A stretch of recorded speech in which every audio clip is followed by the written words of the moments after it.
I know you haven't known me for very long, but you seem like a pretty trusting group so far. Should I try no hands? Huh? Yeah. No.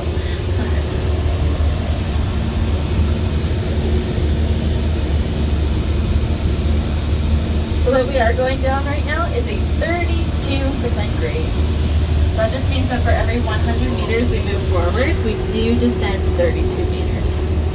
Pretty steep. It's an 18-degree angle. It is a bit steeper than that today.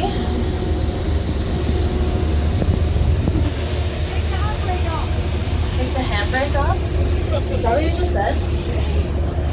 Absolutely not. I'm definitely not using any brakes at all right now, though.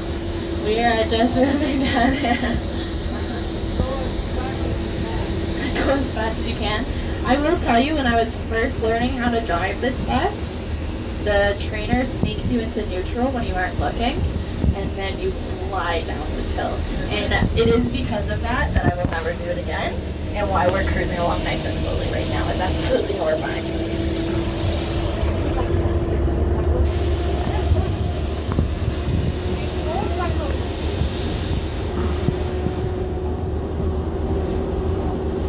Alright, so we made it down that bit, but you are still going to feel a bit of a jolt right now.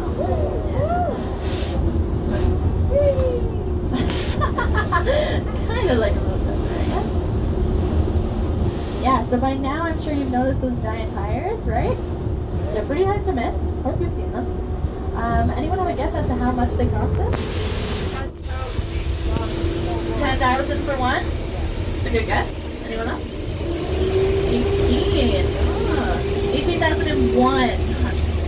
They're actually about $4,000 for one tire, and then it's an extra $1,000 in shipping, of course.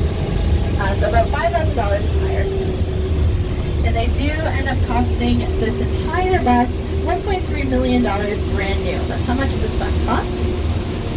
But they are made in Calgary, so we do get a locals discount, which means that they can redo these buses, refurbish these buses for us at 70% of that cost. So a lot of these older buses, not this one, this is actually one of the newer ones, believe it or not. We do have ones out there that still have the original blueprint from 1977, but this is a newer one. But they get closer to about $700,000, $800,000 to redo these buses. Anybody think we're on the glacier yet? I think I heard one yes right there. We are technically on the glacier right now.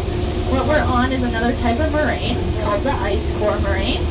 There's about a meter thick of soil between us and the ice right now. So that's why we're a little bit higher than the glacier that's out there, because that layer of soil is actually protecting this ice pretty well from the sun. But because we just went over a bunch of dirt and rock, we're going to wash it off here in our tire wash. Just give these tires a nice good rinse. Get rid of any dirt, mud, maybe squirrels that might have picked up on the way here. Rinse those right off. The reason we want to do that is because of something called the albedo effect. So an albedo is the reflecting power of a surface. And it's the same thing that happens when you wear a dark colored shirt on a hot day. You feel much hotter than if you're wearing a light colored shirt. Same thing happens out here on the glacier, which we are officially on, by the way. We have made it. Woo! When you have a thin layer of dirt soil out on this glacier, it does attract the sun a lot more. So that's why we try and do our best to get rid of it. Has anyone been on a glacier before? Everybody! Oh my gosh, this is so exciting. That's so cool. Well, this is the Athabasca Glacier. Big pile of ice, really exciting. But it is one of 6 piles of ice, glaciers, that are fed from the Columbia ice field. So the Columbia ice field, I know you've heard those words before, is directly ahead of us right now. In case you're wondering where on earth it is, straight ahead of us, it's that really thick crust of ice and snow sitting on the very tip top of the mountain and then coming down a little bit into the valley. So that's the ice field. Does anyone know the difference between an ice field and a glacier? No, not really. So an ice field is a permanent body of ice, not doing a whole lot of of moving, it just kind of sits there. Whereas glaciers, on the other hand, always moving. That's just kind of it. Ice fields are more like a frozen lake. Glaciers are more like frozen rivers. So in order for an ice field to be an ice field, it does have to feed into at least 2 glaciers. Columbia Ice Field, like I said, feeds into 6. The one we're on right now is the second largest of those 6 at 5 kilometers in length, 1 kilometer in width, and about 150 meters thick where we're going today. So it's quite the big size still, but the biggest one of the Columbia Ice Field is called the Saskatchewan Glacier. It's a little bit of a ways down towards Banff. And although an ice field needs at least 2 glaciers to be an ice field, a glacier can exist without one. And we actually have 2 more examples of that over on our left-hand side. We can see 2 other glaciers right now. So at about 9 o'clock, 10 o'clock, there's a glacier sitting in between those mountain peaks. This one is called Double A Glacier. It's what's known as an independent alpine glacier. And the next one at 11 o'clock is called Andromeda Glacier. It's the one that's just kind of hanging off of Andromeda Mountain. So if you remember, I told you that the lateral moraine shows us how high this glacier used to be.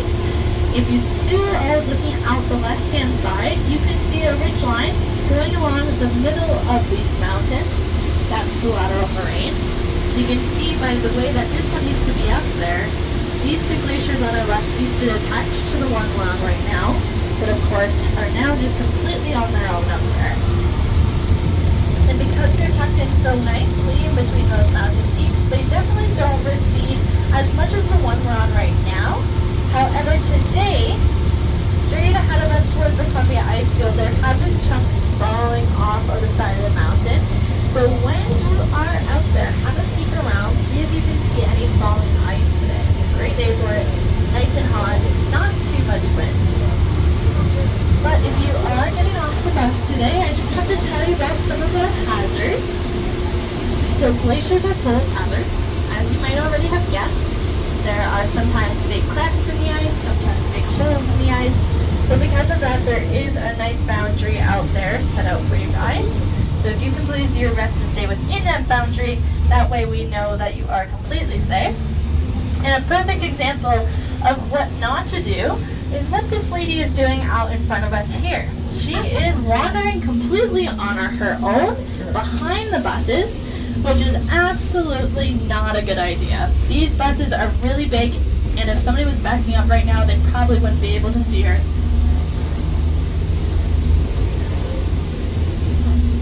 Kind of just want to go over to her. And she dropped something. I'll go down and get it. So yeah, don't drop your plastic on the glacier, and also stay in front of the buses. That's pretty much it. This is the greatest example of all time. In case you need to know what this bus is, and of course you do, we are bus number 529. And we also have a white rabbit on the top right corner and on our door. So 529 and the white rabbit, and we are going to be leaving here at 4:15. So you're going to have almost a full half hour out here, but absolutely no later than 4:15 is when we are leaving, okay? So have a great time out there. I'll see you in a little bit. If you want to leave your belongings on board, you're more than welcome to. 4:15 is when this bus is leaving, but if